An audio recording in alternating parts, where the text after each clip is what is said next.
You're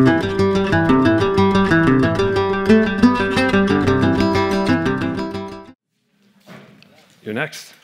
I'm next, thank you. Follow the green button. Yep. Okay, thank you very much. A little over 5 years ago, we had made our big sustainability inventory, as our 60 attractions do every second year at Royal Djurgården.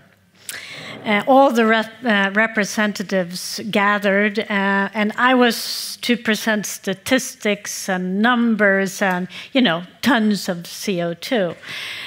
When all of a sudden, colleagues in my dedicated sustainability group said, wait, we have a surprise for you, and we want to start the meeting. And I don't know what you would be like in a situation like that, but it stressed me out a little bit. But hey, you have to have a little faith, so I said, okay. And they went up and they started the meeting, read out loud a story they had written the day before about Djurgården in due time. It was a strong vision for the future. And they talked about what it would feel like to visit here, what it would smell like, what it would taste like, even what it would sound like. And when they had done that, they smiled at me and said, so, now that we know what we're striving for, you can talk numbers. And that was a really important start for us. They went straight to our why, to our identity, the base of every cooperation. For us at Royal Djurgården, it is, of course, special to work at the place where we are working, just like it is at any destination and as it is at your destinations. We have welcomed visitors for 400 years, and we recognize that today it's up to us, tomorrow it's up to somebody else to make sure that we can welcome guests for yet another 400 years. So that is a very strong part of our why and why we do what we do. I'm going to talk about this, and I'm also going to talk about how we have joined forces on our path towards a more sustainable destination. So my name is Camilla Zedendahl. I am the CEO of the Royal Djurgården Society. What is that, and what is Royal Djurgården, you might ask? Well, we welcome 15 million visitors every year to this big city destination in the middle of the Swedish capital of Stockholm. We are an important part of the Swedish tourism industry. We have 22 museums, 2 of which are Scandinavia's largest. We have over 30 restaurants. We have Stockholm's most popular amusement park. We are part of the world's first national city park with protected green areas within the city. We are also one of Stockholm's 14 islands. The land is administered by the king. And we are 60 attractions working together under a common brand. With those kind of numbers, you're probably thinking we must have a lot of resources. Well, we don't. Not true at all. We are a membership organization with none or very little public funding. And we share the same challenges as most, if not all, DMOs, meaning we have limited resources and unlimited wants. Everybody wants something from us. So our challenge was to crack the code on cooperation and to change the scale. And for everybody who came to us and said, so, what's in it for me? We decided that the answer had to be nothing. I love it. There's nothing in it for you until you start being generous and start putting something in. So that was important for us. We knew that our resources wouldn't change radically. There are only 2 of us working at the Royal Djurgården Society with these common questions.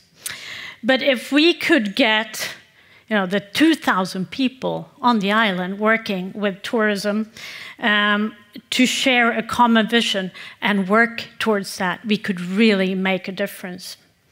And if we could change those unlimited ones to focus ones and realistic ones, we knew we could seriously start developing the destination together in a sustainable way. First, we had to talk to our board and get them on board. We needed for all of us to acknowledge that sustainability is part of our core business and that it's business critical, even that it is the only tool to use when it comes to developing a destination. Secondly, we had to go from marketing, and we were talking this morning about going from marketing to management, but for us, we're really not managing the destination. We needed to go to leadership to get everybody on board. So that was the next step. And finally, we needed to get the members of the board, who consist of the attractions of the destination, to pledge and get their personnel, their staff, to work, put in the time and the effort for the common good and take that out of their regular work. We got an okay. So that was a really good start. Then we listed all the strength that our different member attractions have and put together a team of the very best people working within sustainability within the destination, put them together in a dedicated sustainability team. We put really high demands on them to put in the work, just like they put very high demands on us. To respect their time, which is important, but also to always know where we want to go and what we want to achieve.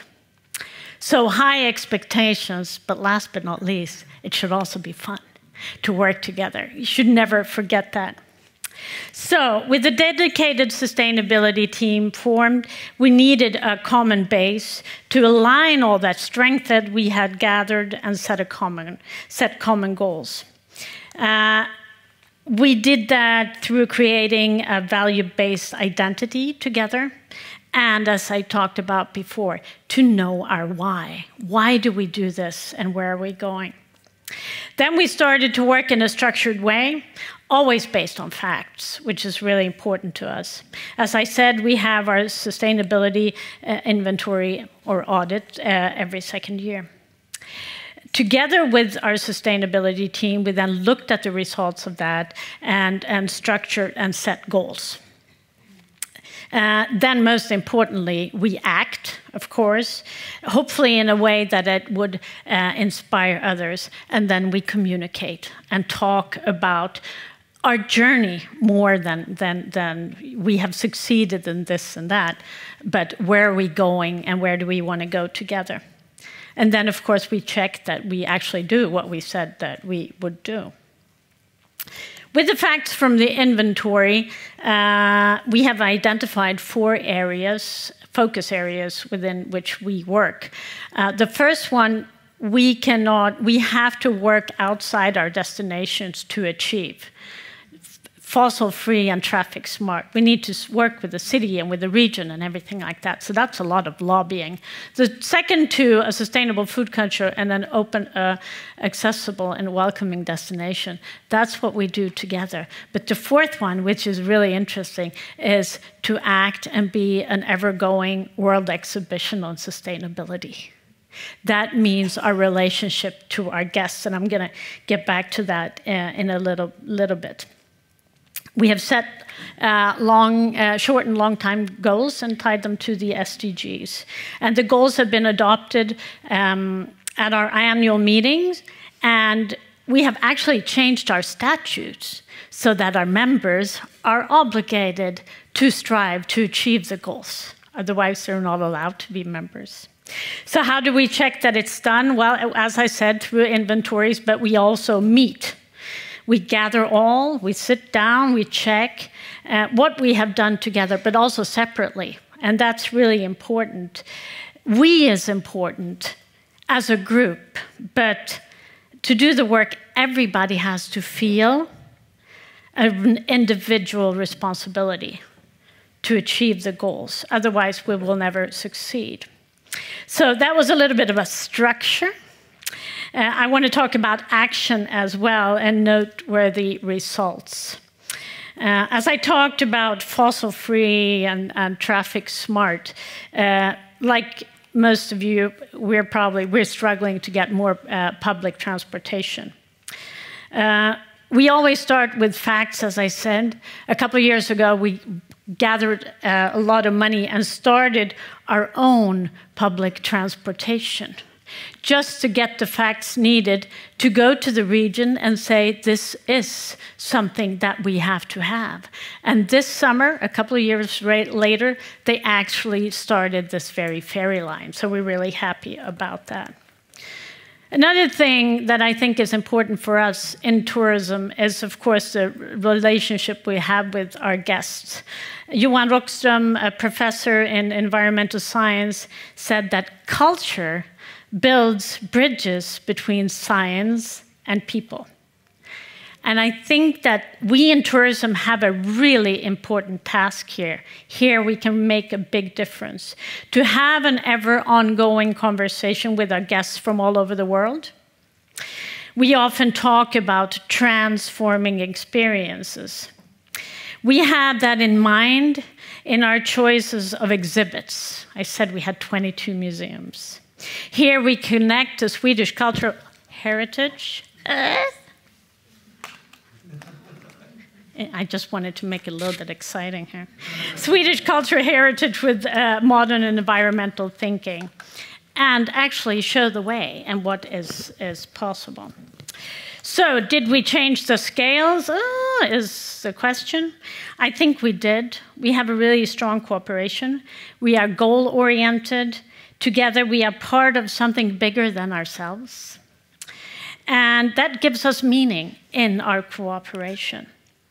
We are on a joint path towards a more sustainable destination, and it is an ever-ongoing journey. How does the GSTC criteria and the Green Destination Award Program fit into this? Well, it fits into everything, I would say. For us, it makes us even more structured. It makes sure that we stay on the right path, which is really good. So, and we are also now proud to host the GSTC 2024 in April. So welcome to come to us in Stockholm at Royal Djurgården then. Thank you.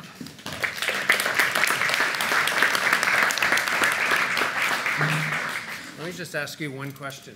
So, of the things that you're working on, obviously that cooperation and bringing everyone together. Yeah. But what's one thing you'd want to change right now that you're dealing with? Because obviously it's not perfect. It's not, you know, all the challenges aren't done. What would you want to change right now? That's a really, really hard question. I think our goal changes all the time depending on, I mean, one of the things that we have to be is really flexible. When you're working in this way, networking, sure. You know, all of a sudden the pandemic happens, and then you have to change your path totally. But you have to always have your goal in mind. Where are we going, and where do we want to do? I'd love to have more resources, but working in this way is a way to create the resources that we really don't have. So it's like a bumblebee, you know, we fly because we think we can, but yeah. All right, bumblebee theme continues. All right, Ryan.